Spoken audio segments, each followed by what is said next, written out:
This year I ain't playing, I'm on a mission. I don't see no competition. Waiting my turn and I play my position. Sat in the room, I ain't talk at that list. What's up, guys? Dave here, JDH Reptiles.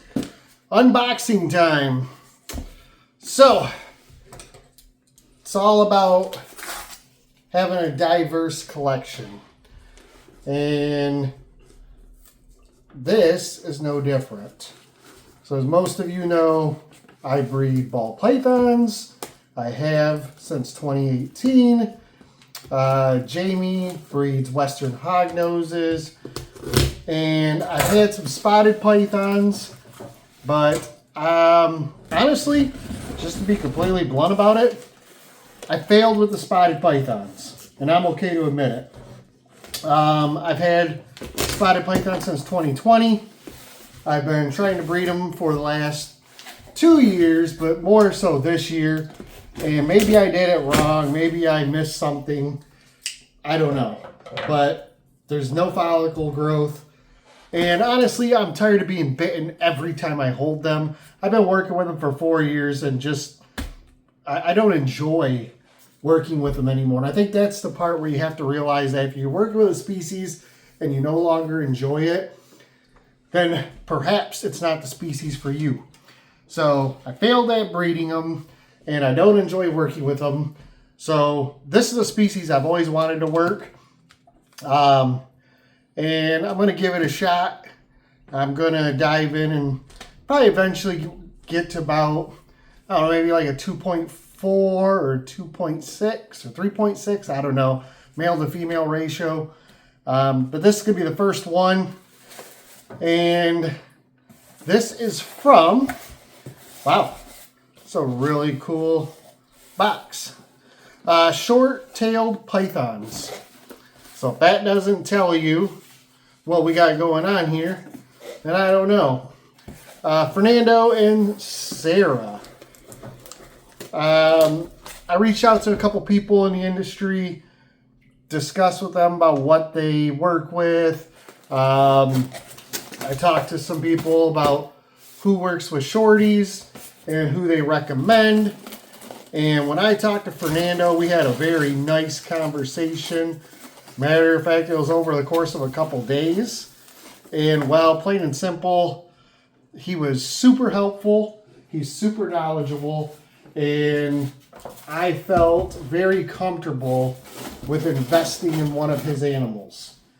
So I want to make sure to give him a huge shout out because he deserves every bit of it. Yeah, I talked to a handful of people. Actually, every one of them has been absolutely amazing. Allow me to say that. But when I talked to Fernando, and very open, and we were talking for, like I said, multiple days. He answered all my questions. Everybody answered all my questions. And he happened to have availability. So I jumped in on it. And I'm happy that I did. Sorry, I'm just pulling the heat pack off because I like to get those out of the way. Because this one is still warm. And I don't want to throw in a trash can and start a fire. So I always set those aside for a few hours. Alright, so get the box out of the way. Redline shipping, nothing but the best. Okay, so here we are. Wow, that's awesome. I just happen to have a pair of dikes here, and we use the zip tie, so that's now gone. So what this is here, this is a male, and this is a Sumatran short-tailed python. Now, I know Sumatrans don't have like all the, this is going to be a southern, by the way, not a northern.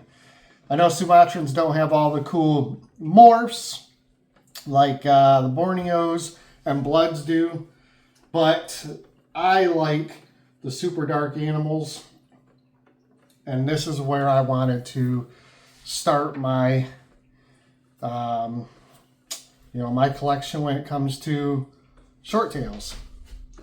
Wow. Let's try and pick this up real quick. Man. So it's really funny. Hope you can hear me. I crossed the room emptying this bag out real quick. So I had no idea what to expect size-wise. So I wasn't sure, you know, I knew it was about a year-old animal, and I wasn't sure if we were going to be talking about, you know, like a larger, chunkier animal or what, but this is it. I'm going to come around and look at the camera and make sure that this is getting a good shot. It looks like it is. Man, this is sweet. So like I said, I absolutely love short tails.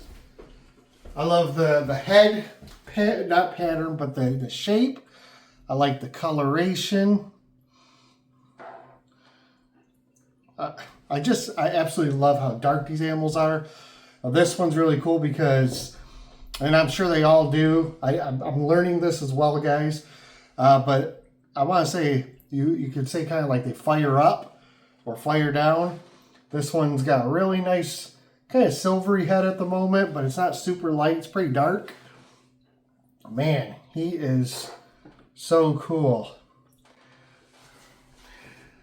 So Fernando had said he's about the size of a yearling ball python, and in my collection, he was spot on. I mean, for a year-old ball python, I mean, I would say it's probably about 800 grams or so. I don't know how much this weighs, but, you know, a year-old ball python might be a little bit longer, but chunkier. This is about a year-old ball python. He was right on. Man, so beautiful.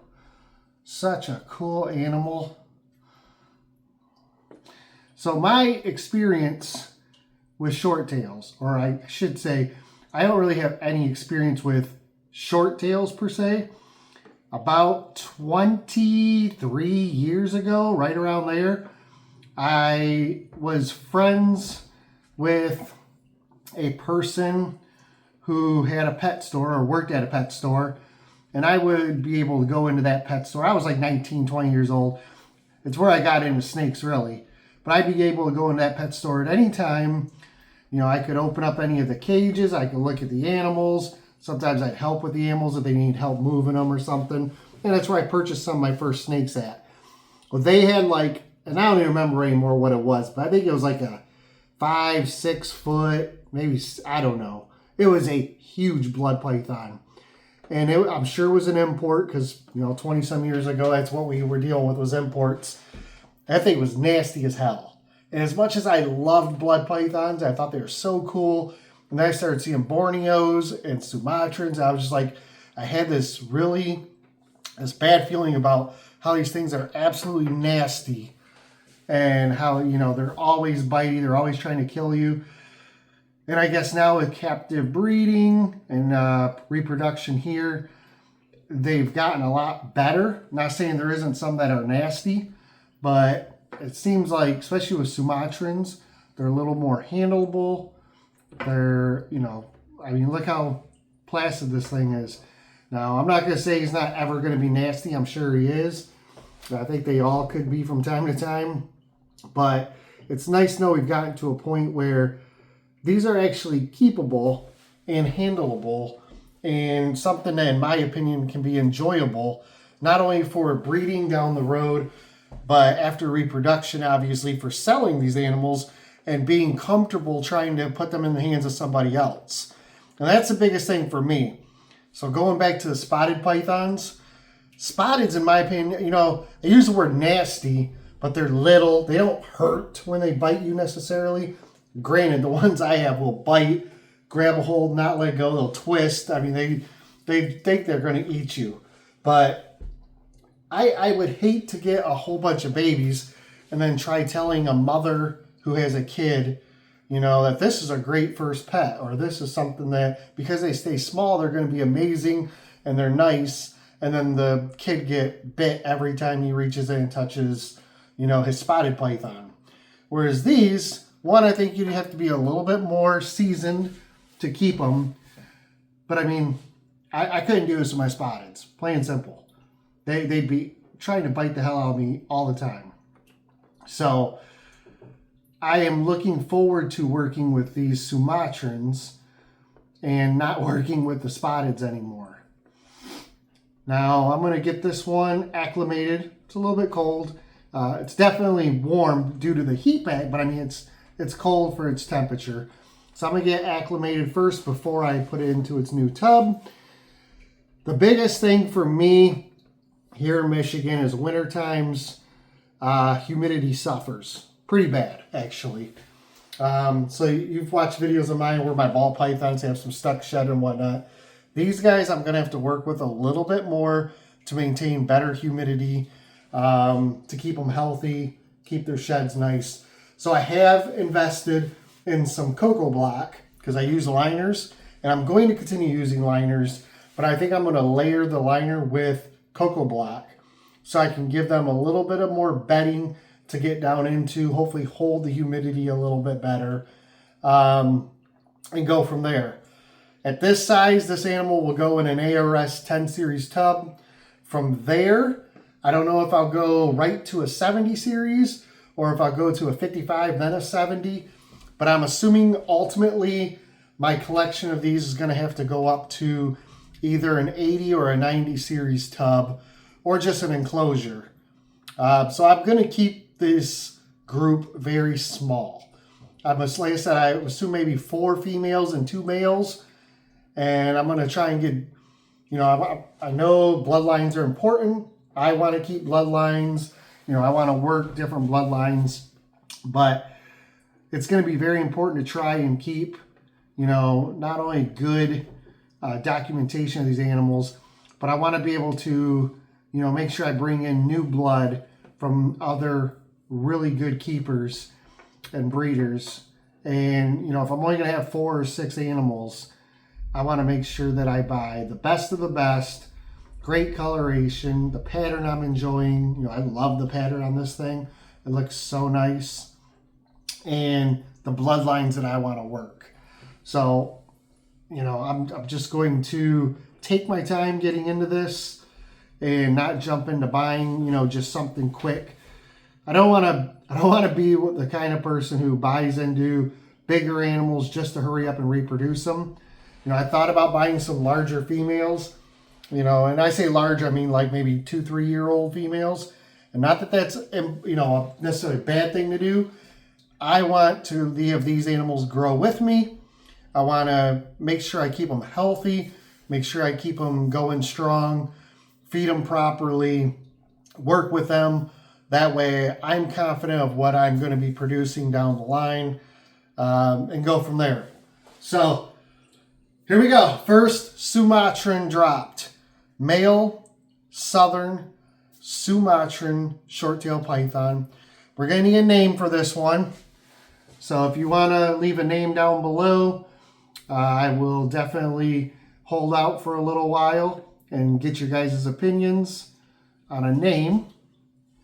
But I want something, I like how dark they are, and I want to have something for these animals as they come in, name-wise, that fits, the darkness. Like, I don't mind like a scary name or something, I want a strong name, a good name. So, like, this ain't going to be fluffy by any means. So, you let me know. So, again, guys, huge thanks to Fernando and Sarah. I believe I got that right.